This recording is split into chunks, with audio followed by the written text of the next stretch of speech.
All right, so have you ever wanted to connect with the Quran on a deeper level? Make it more personal, but you just weren't sure how to even start? Well, that's exactly what we're going to talk about today. We're going to walk through a really simple, practical guide on Quran journaling, and this is for literally anyone. So let's just dive right in.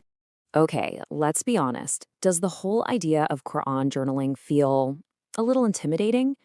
Maybe you see these beautiful artistic journals online and think, wow, that's not for me, or I'm not a scholar, I can't do that. If that's you, I just want you to know you are so not alone. That feeling is super common, and it's the number one thing that stops us from even trying. Yeah, take a look at these. Do any of them hit home for you? I don't know enough. I just don't have the time. What if I do it wrong?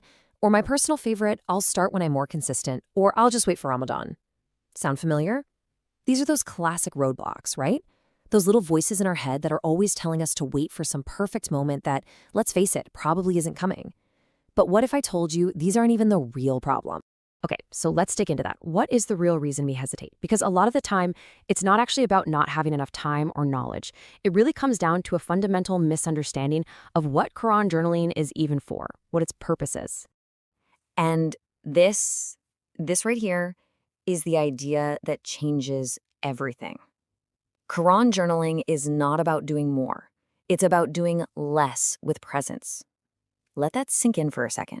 This is our core mindset for today. It's not another checkbox on your to-do list.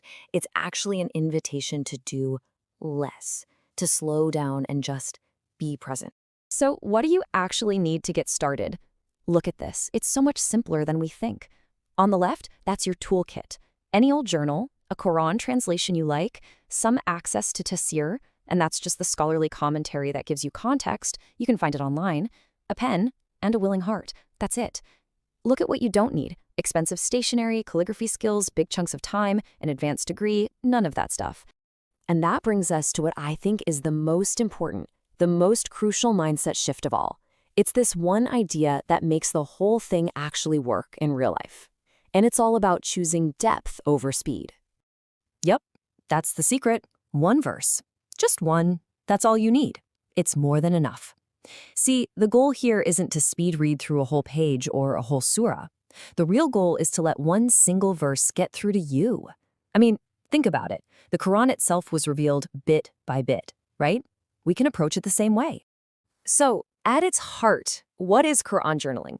It's really just three things: sitting with one verse, allowing it to unfold for you, and then just responding honestly. That's all. It's like having a quiet conversation, not putting on some kind of performance for an audience.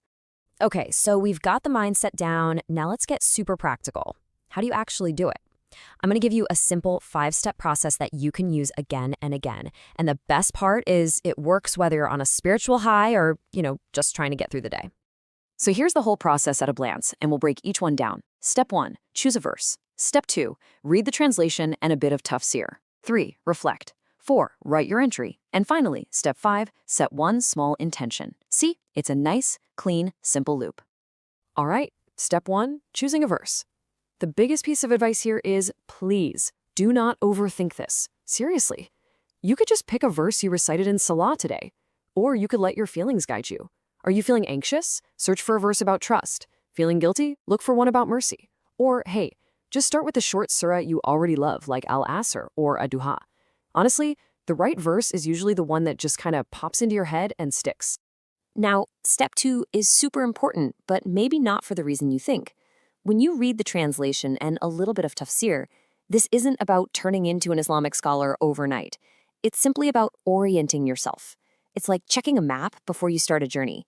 It just makes sure you've got the intended meaning down before you start your own personal reflection. It's a safety net, really. It grounds you and keeps you from going way off track. And here we are at the heart of the whole practice, the reflection. This is where you just ask yourself some really gentle questions. Things like, what's standing out to me right now? Or why do I think this verse caught my eye today of all days? What kind of emotion is this stirring up? Or what comfort am I finding in this? You see, you're not trying to force some big, profound lightning bolt of an insight. You're just making space. You're listening. But what if you sit there and nothing comes? You feel nothing. That is 100% okay. It's gonna happen. Some days are just quiet. On those days, the victory is just in showing up. So you can literally write, I don't feel anything today, but I am here. And you know what? That in itself is a beautiful and honest reflection. It's an act of faith. Remember what we said, presence over performance, always. All right, so we've got the process down, but the million-dollar question is, how do we make this thing stick? How do we turn it into a real, lasting habit?